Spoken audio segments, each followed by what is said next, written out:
మధు, ఇవి నీ మార్కులేనా? కాలేజ్ టాపర్వి, ఎప్పుడు చూసినా ఫస్ట్ పొజిషన్లో ఉండేదానివి.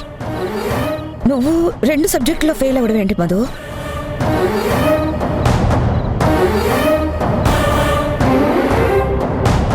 ఏంటి, నువ్వు 2 సబ్జెక్టులు తప్పావా? గొప్పగా చదువుతావు, గొప్ప డాక్టర్ అవుతావు అనుకుంటే నువ్వు తప్పడమేంటి?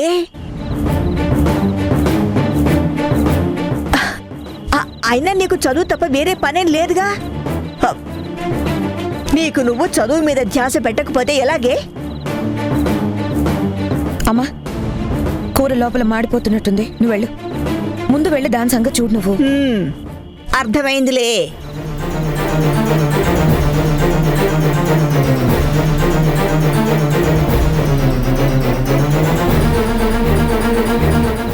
ఏమైంది మధు? నువ్వు తప్పడానికి కారణం కాన్సన్ట్రేట్ చేసి చదవలేదా, లేకపోతే పేపర్ హార్డ్గా వచ్చిందా, లేకపోతే నువ్వే ఆన్సర్ సరిగ్గా రాయలేదా? Any problem Madhu? పీస్ఫుల్గా బ్రతకలేకపోవడమే అమ్మా. ఎందుకు? అమాయకంగా అడుగుతావేమ్మా. ఓ పక్క నాన్న గురించి, మరో పక్క నీ గురించి ఆలోచిస్తూ చదువు మీద ఎక్కడ ధ్యాస పెట్టను? నా దృష్టి అసలు చదువు మీదకే వెళ్ళడం లేదు. ఫ్యూచర్లో ఎలా అని తలుచుకుంటేనే భయంగా ఉంది. మాట్లాడవే మధు. ఏం మాట్లాడమంటావు? నా రీజన్స్ నాకున్నాయి. నువ్వు నాన్న గురించి అడిగితే చెప్తున్నావా? అలాగే ఎవరి సమస్యలు వారివి. అయినా చదువు మీద ధ్యాస ఎలా పెట్టమంటావు? నా ఆలోచనలన్నీ నాన్న గురించే. మనసులో ఎప్పుడు నాన్న నాన్న అదే ఆలోచన. నువ్వేమో పట్టించుకోవు. నాకు సరైన సమాధానం రాదు. అదే డిస్టర్బెన్సెస్ కాన్సంట్రేషన్ ని డైవర్ట్ చేస్తుంది. అందుకే తప్ప. చాలా. ఆ ఆలోచన శాశ్వతం కాదు. ఖచ్చితంగా సమాధానం దొరుకుతుంది. కాకపోతే కాస్త వెనక ముందు. అందుకని ఆ ఆలోచనలోనే ఉండి చదువుకోకపోతే నష్టపోయేది నువ్వే మధు. కరిగిపోయిన కాలం, ఖర్చైన డబ్బు మళ్ళీ తిరిగి వెనక్కి రావు. అంతే కదా, నీ సక్సెసే కదా మేమైనా మరొక్కళ్ళైనా నువ్వైనా ఎంజాయ్ చేసేది. నీ ఫ్యూచర్ బాగుండాలనే కదా మా అందరి ఆలోచన.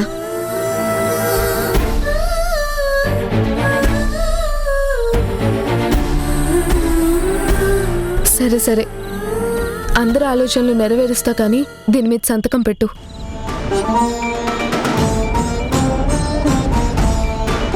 నాకు నమ్మకం ఉంది మధు. నువ్వు పట్టుదలగా ఉంటే ఏదైనా సాధిస్తావు. ఈ ఫెయిల్యూరు నీ బెటర్ పొజిషన్కి ఎక్స్పీరియన్స్ కావాలి. నీ పొజిషన్కి నువ్వు రీచ్ కావాలి. తిరిగి ఫస్ట్ పొజిషన్లో నిలబడాలి. బాగా చదివి మంచి డాక్టర్వి కావాలి. నిన్ను డాక్టర్గా చూడాలనేదే నా ఆశ.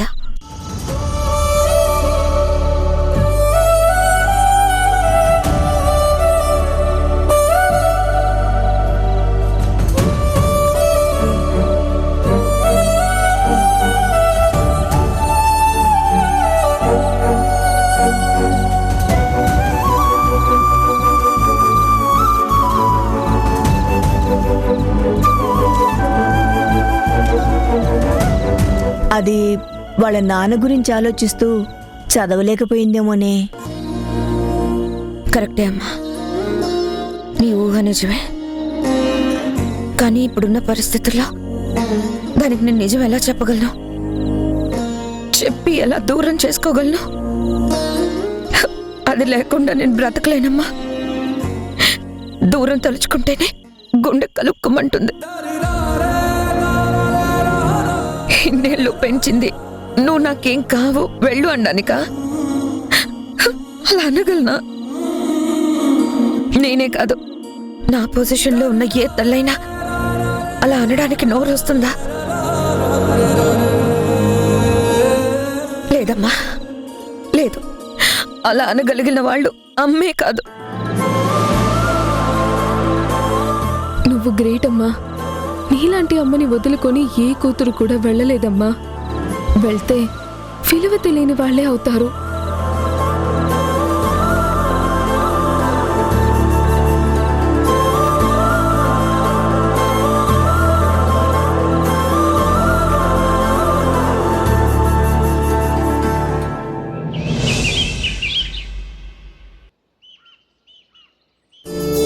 రండి పంతులు గారు, రండి. నమస్కారం డాక్టర్ గారు. నమస్తే అండి, కూర్చోండి. ఏంటక్క పంతులు గారిని పిలుచుకొని వచ్చావు? ధరణి ధీరజులకి పెళ్లి ముహూర్తాలు పెట్టించడానికి. ముహూర్తాలు లేవని చెప్పిందే పంతులు గారు కదా అత్త, మళ్ళీ ముహూర్తాలు అంటావేంటి? ఆ మాట 2 నెలల క్రితం చెప్పారా? చెప్పిన 2 నెలలు గడిచాయిగా. అమ్మా, మంచి ముహూర్తాలున్నాయి, మీరెప్పుడు రమ్మంటే అప్పుడు వస్తాను అని వీధిలో కనపడి చెప్పారు పంతులు గారు. శుభస్య శీఘ్రం. ఎప్పుడో ఎందుకు మా తమ్ముడు కూడా ఇంట్లోనే ఉన్నాడు, రండి అని వెంట తీసుకొచ్చాను. ఏం పంతులు గారు? అంతే అంతే. ఓ, ఇప్పుడు ముహూర్తాలు ఉన్నాయా పంతులు గారు? దివ్యమైన ముహూర్తాలు ఉన్నాయండి, మీరు ఊ అన్నమే ఆలస్యం. విన్నావుగా తమ్ముడు, మనదే ఆలస్యం అంటున్నారు.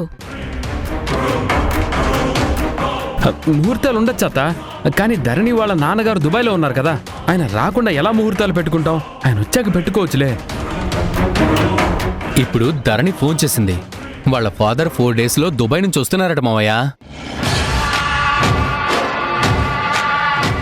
విన్నావుగా తమ్ముడు, ఈలోపు మనం ముహూర్తాలు పెట్టించినా వారికి ఏం ప్రాబ్లం ఉండకపోవచ్చు. పైగా ముహూర్తాలు కూడా పెట్టించేశారని సంతోషపడతారు.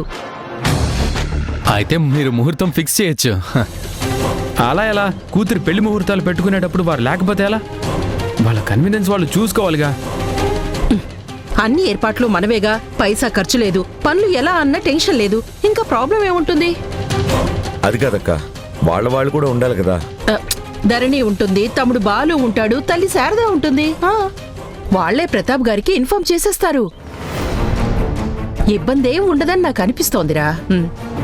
వాళ్ళకి విషయం చెప్పి మనం ప్రొసీడ్ అయిపోవచ్చు. సరే అక్క, ముందు వాళ్ళకి ఇన్ఫార్మ్ చేయి. వాళ్ళతో మాట్లాడాక మీకు ఫోన్ చేస్తాం పంతులు గారు. అలాగే సార్, సరేనమ్మా, నేను బయలుదేరతాను. అదేంటి కూడా తర్వాత కబురు చేస్తామని పంతులు గారితో చెప్పి పంపించావు. ఇంకా అలా పంపావని నాన్నతో అంటున్నావు, నీకు అసలు విషయం అర్థం కాలేదా అత్త? అసలు విషయమా? ఏంటా అసలు విషయం? మరీ అమాయకంగా అడుగుతావేంటి బావా? మీ తల్లి కొడుకుల మీద క్రిమినల్ కేసున్న విషయం మీరు మర్చిపోవచ్చు, కానీ నాన్నకు గుర్తుంది కదా నాన్న?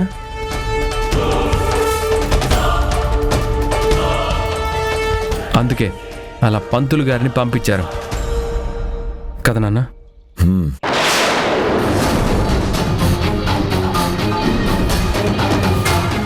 కేసుండగా పెళ్ళి అది ఎలా అత్త? ఏమంటావు అత్త?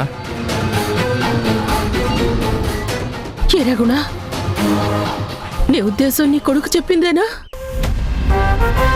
నేను నా కొడుకు ఆ కేసులో ఉన్న దాని ప్రకారం ఇన్వాల్వ్ అయ్యామని నమ్ముతున్నావా? నువ్వు నమ్మితే ఇంక మేం బ్రతకడం అవసరమారా? ఇక మేము ఇంట్లో ఉండడమే దండగా. ఇక ఇవన్నీ పెళ్లి ప్రయత్నాలన్నీ వేస్టే.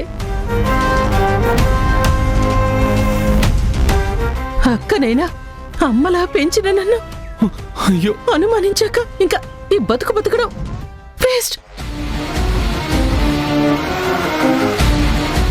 నీకు నీ హాస్పిటల్కి ద్రోహం చేస్తానని నువ్వు నిజంగా నమ్మావా గుణ? కానివరా, నీకోసం నేను చేసిన త్యాగానికి నువ్విచ్చే బహుమానం, అనుమానం, సంతోషం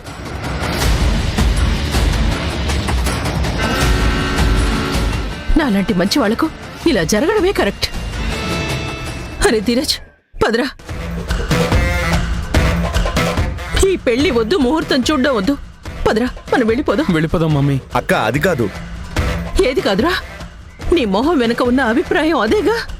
అయినా మేము ఆ దుర్మార్గంలో భాగం పంచుకున్నట్టయితే ఈ పాటికి బయటపడేదే కదా. అసలు మమ్మల్ని అనుమానించలేదు, విచారించలేదు అంటే మేం నిర్దోషులమేనే కదా. నిజాయితీగా ఉన్నామని అర్థం కాదా? అయినా నువ్వు నమ్మనప్పుడు నీ కళ్ళెదుట మేము ఉండలేం. పద ధీరజ్, మన బతుకు మనం బతుకుదాం, మన దారిన మనం వెళ్ళిపోదాం. యాక్టింగ్ ఇరగదీస్తున్నావు అత్త. ఏం టాలెంట్. నాన్న దగ్గర సింపతి గెయిన్ చేయడానికి భలే డ్రామాలు ఆడుతున్నావు కదా. గుడా, మాకీ పెళ్లి చెడిపోయినా ఇబ్బంది ఏం లేదురా.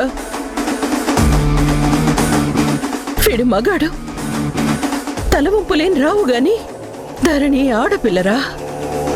ఆ అమ్మాయి పరిస్థితి ఏంటో ఆలోచించు. ధీరస్తో ఎంగేజ్మెంట్ అయింది, వివరాలు జనాలకు వివరంగా తెలియవు. అదిగో పులి అంటే ఇదిగో తోక అనే జనాలరా. ఉన్నవి లేనివి కల్పించి ప్రచారాలు మొదలు పెడితే ఆ పిల్ల జీవితం నాశనం అయిపోతుందిరా. ఆ పిల్ల నరకం అనుభవించాల్సి వస్తుందిరా. అయినా ఎవరు తలరాత ఎలా రాసుంటే అలాగే జరుగుతుంది. మనం ఎలా మార్చగలం? ఎవరికి ఏ అపకారం తలపెట్టకు దేవుడా అని నిత్యం భగవంతుణ్ణి ప్రార్థించేదాన్ని. ఆ ధరణికి కూడా మరో మంచి సంబంధం వచ్చేలా చూడు స్వామి అని వేడుకుంటాను. అంతకు మించి చేయగలిగిందేముంది? ముహూర్తానికి నువ్వే అభ్యంతరం చెప్తే ఇంక పెళ్లికి ఎలా ఒప్పుకుంటావు? సరే అంటాడు నా తమ్ముడు అని ఆశించడం కూడా తప్పే అవుతుంది. దురాశగానే భావించాలి. వస్తాం కూడా. ఇన్నేళ్లు నువ్వు చూపించిన ఆదరాభిమానాలకు, పంచిన ప్రేమకు కృతజ్ఞతగా థ్యాంక్స్. పద నీరజ్. ఎందుకక్క అన్ని నీకు నువ్వే ఊహించుకొని నిర్ణయాలు తీసుకుని వెళ్ళిపోతానంటున్నావు? ధరణి వాళ్ళ నాన్నగారు లేరు కదా అని అన్నానే కాని ముహూర్తాలు వద్దని కాదు, పెళ్లి ఇష్టం లేదని కాదు. మీరు దోషులనే అభిప్రాయం నా మనసులో ఉండి కాదు. మీరేం వెళ్లాల్సిన అవసరం లేదు. పంతులు గారికి ఫోన్ చేసి పిలిపించు, ముహూర్తాలు పెట్టించు. నువ్వు ఎప్పుడంటే అప్పుడే ముహూర్తాలు, నాకేం అభ్యంతరం లేదు.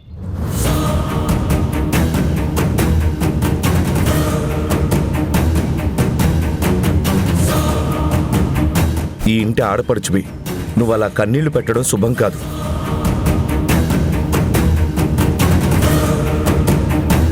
హాస్పిటల్ అంటే ప్రాణం. దాని మీద ఉన్న ప్రేమతో రకరకాలుగా ఆలోచించి తర్వాత అలా అన్నాను అంతే. నీకు నచ్చినట్టు చెయ్యక్క. ముహూర్తాలు పెట్టించేద్దాం, అవేం పట్టించుకోవద్దు. అయ్యయ్యో, నిన్ను నేను పట్టించుకోవడం ఏంట్రా? నీ బాధ ఆ మాత్రం అర్థం చేసుకోనా? నీ గురించి నాకు తెలీదా?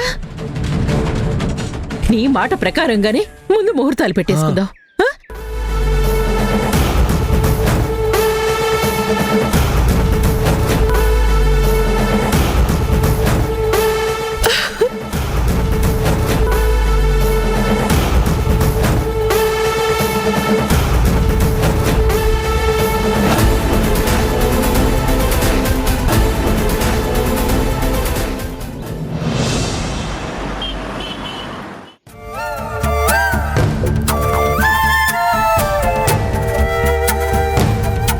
Congrats. Thank you.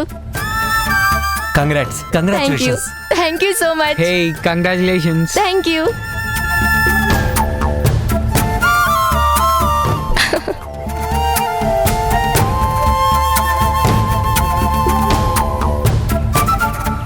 ఏంటి డల్గా ఉన్నావు? ర్యాంక్ మిస్ అయ్యావనా? ఈ ఒక్కసారే కదా తను ఫస్ట్ వచ్చింది, ఎప్పుడు నువ్వే కదా. చచ్చా, దానికి ఫస్ట్ వచ్చిందనే ఫీలింగ్ నాకు లేదే.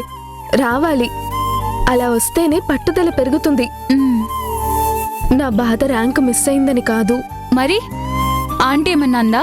కోపడిందా? సబ్జెక్ట్స్ ఫెయిల్ అయితే అనడం కామనే కదా.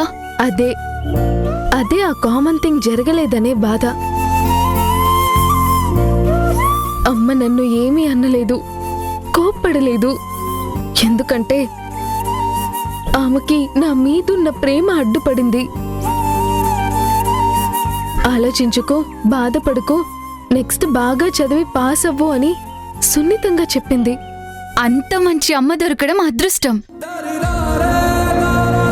అవును, నేను చాలా అదృష్టవంతురాల్ని. ఇంత గొప్ప అమ్మ ప్రేమ మరో దగ్గర పొందేదాన్ని కాదు.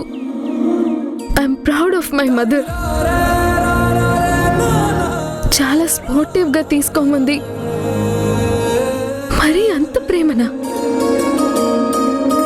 అంత గొప్ప అమ్మని ఎంత దారుణంగా అవమానించాను అనరాని మాటలన్నాను. ఇంకేం మరి, జస్ట్ 2 months లో ఎగ్జామ్స్. ఈసారి నీ పొజిషన్ నువ్వు సాధించి అమ్మకి గిఫ్ట్ ఇవ్వు. నేను ఈ ఎగ్జామ్స్ గురించి ఆలోచించడం లేదు. నా లైఫ్లో రాబోతున్న పెద్ద ఎగ్జామ్. టోటల్గా నా ఫ్యూచర్ లైఫ్కి సంబంధించిన ఎగ్జామ్ గురించి ప్రిపేర్ అవుతున్నాను. కానీ అర్థం కావడం లేదు. ఏం మాట్లాడుతున్నావే? లైఫ్ ఏంటి, ఎగ్జామ్ ఏంటి? ఎస్, అదే ఆ ఎగ్జామ్లోనే తెలుస్తుంది. ఆపుతావా నీ అర్థం కాని మాటలు? వెళ్ళమొస్తావా? నువ్వు వెళ్ళవే, నేను కాసేపు ఇక్కడే కూర్చుంటాను. సరే, నీ ఇష్టం.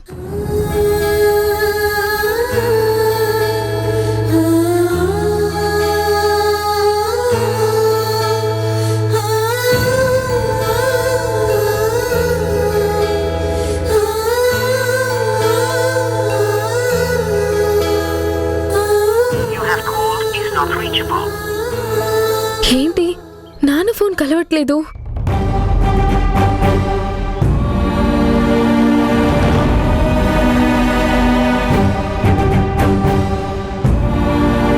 ఏంటి, నాన్న ఫోన్ నాట్ రీచబుల్ వస్తుంది.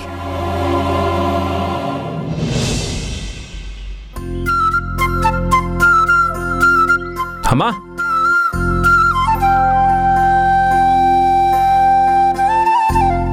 ఏమైంది హరి? ఛ, మనం ఎన్ని ప్రయత్నాలు చేసినా ఆ ధరణి మన మాటలు నమ్మటం లేదు. ఈయన గారు అక్క ఎంత చెడ్డదని తెలిసినా దూరం పెట్టరు. ఏం మనుషులో ఏమో. అరే, ఎందుకు వీళ్ళు ఇంతగా చెప్తున్నారని ఆలోచించదా? బుర్ర పనిచేయదా? లేదా బుర్రలో ఆలోచన శక్తి లేదా? ఏమైంది హరి?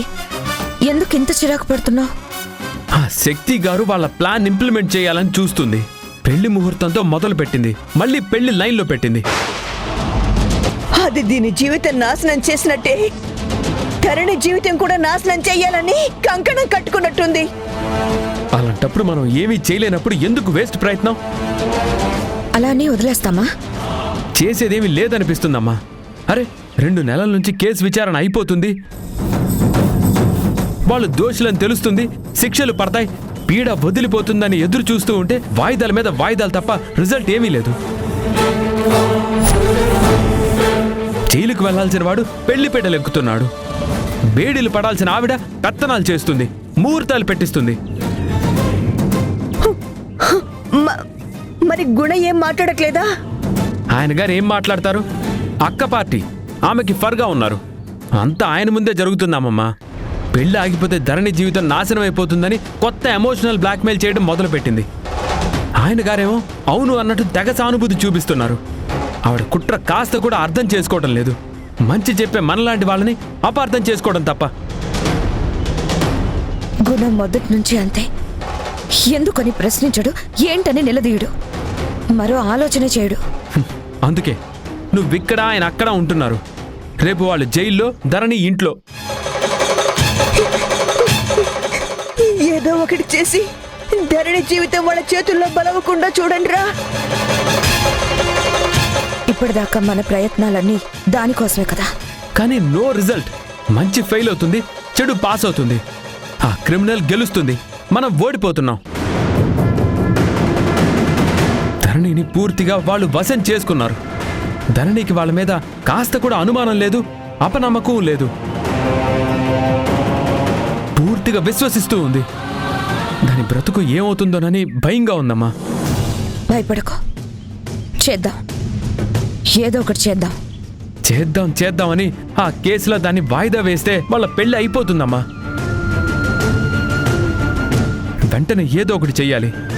ఆ శక్తికి, ధీరజ్కి స్ట్రాంగ్ కౌంటర్ పడాలి. అది నా కూతుర్రా. నా కళ్ళ ముందు దాని జీవితం నాశనం అవుతుంటే చూస్తూ ఊరుకుంటానా? ఆ శక్తికి తగిన శాస్తి చేస్తాను. ధరణికి నిజాలు తెలిసేలా చేస్తాను.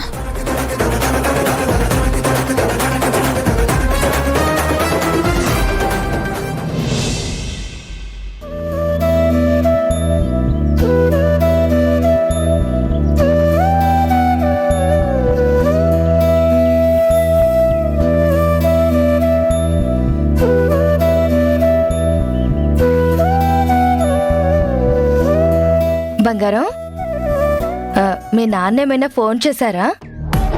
నిన్న మార్నింగ్ చేసిందేనమ్మా, మళ్ళీ చేయలేదు. మరి ఇక్కడ సంగతులన్నీ వివరంగా చెప్పావా? వివరంగా అంటే? వివరంగా అంటే వివరంగానే. నేను వివరంగా విడిగా చెప్పాలా? ఏదైనా అన్ని విషయాలు ఆయనకి చెప్తే మంచిదమ్మా. దాస్తే ఆయన వచ్చాక తెలిస్తే కంగారు పడతారు. నాకు అర్థమవుతుందమ్మా. నీకెందుకు అర్థం కాదమ్మా? చదువుకుంటున్న దానివి, తెలివైన దానివి, మంచి చెడు తెలిసిన దానివి. ఆడపిల్లలు అన్ని విషయాల్లో తెలివిగానే ఉంటారు, కానీ ఒక్క ప్రేమ విషయంలోనే గుడ్డిగా ఉంటారు.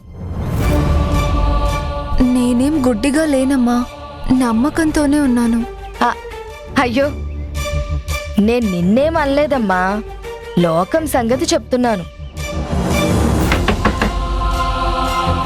నేను చూసొస్తాను బంగారం.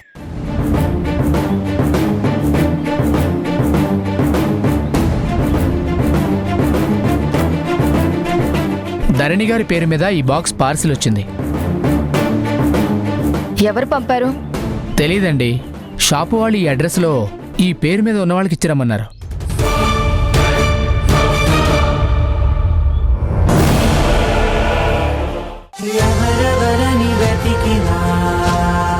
ధీరజ్, ఓపెన్ చేయి. సర్ప్రైజ్! నేను వేనా?